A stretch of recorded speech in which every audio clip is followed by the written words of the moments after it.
4 দিন পর স্বাভাবিক হতে শুরু করেছে চট্টগ্রাম আদালতের কার্যক্রম। এদিকে আইনজীবী সাইফুল ইসলাম আলিফ হত্যার ঘটনায় শোক মিছিল করেছে চট্টগ্রাম জেলা আইনজীবী সমিতি। চট্টগ্রাম আদালত থেকে সরাসরি যুক্ত হচ্ছেন সহকর্মী মুজিবুল হক। আমরা কথা বলবো তার সাথে।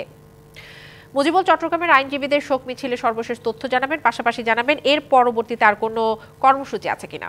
চট্টগ্রামে আইনজীবী সাইফুল যে হত্যাকাণ্ডের ঘটনা, সেই ঘটনায় তার যে সহকর্মীরা অর্থাৎ চট্টগ্রাম জেলা আইনজীবী সমিতির সহ চট্টগ্রাম আদালত পাড়ার সর্বস্তরের নেতা আইনজীবীরা কিন্তু এখানে বিক্ষোভ করছেন। অর্থাৎ এটি তাদের পূর্ব ঘোষিত একটি শোক র্যালি। এখান থেকে মূলত সাইফুল হত্যাকাণ্ডে যারা জড়িত, বিশেষ করে চিন্ময় দাসের অনুসারী যারা, তাদের আইনের আওতায় আনার এক ধরনের দাবি করা হচ্ছে এবং যারা এই হত্যাকাণ্ড ঘটিয়েছে তাদের দ্রুতই আইনের আওতায় আনানোর আসলে দাবি করা হচ্ছে। আমরা একজন কথা বলতে চাই, একটু জানাবেন যে মামলা তো হয়েছে এই ঘটনায়, আপনাদের কি দাবি এখন? আমাদের দাবি অবিলম্বে এই সন্ত্রাসীদের গ্রেপ্তার, খুনিদের গ্রেপ্তার দাবি করছি এবং ইসকনকে নিষিদ্ধ করার দাবি করছি। আমরা মাঠের অলরাউন্ডার আমি, আর ঘরের allrounder Tilex. Tilex toilet cleaner, clean মানেই টাইলক্স।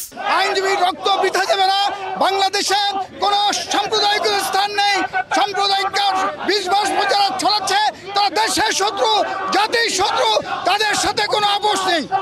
ধন্যবাদ। দিশা, শুনছিলেন যে আইনজীবীরা বলছেন যে সাইফুলকে যেভাবে নির্মমভাবে হত্যা করা হয়েছে, যেভাবে অস্ত্রের ধারালো আঘাতে তাকে যেভাবে রক্তাক্ত করা হয়েছে, সেই ঘটনার সাথে যারা মূলত জড়িত তাদেরকে দ্রুত আইনের আওতায় আনতে হবে। পাশাপাশি যারা এই এক ধরনের সাম্প্রদায়িক দাঙ্গা থেকে শুরু করে অরাজকতা করার চেষ্টা করছে তাদেরকে দ্রুতই আইনের আওতায় এনে সর্বোচ্চ শাস্তি সেটি নিশ্চিত করতে হবে।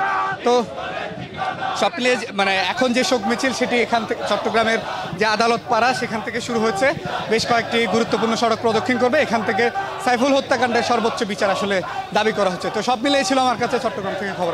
মুজিবুল, ধন্যবাদ আপনাকে।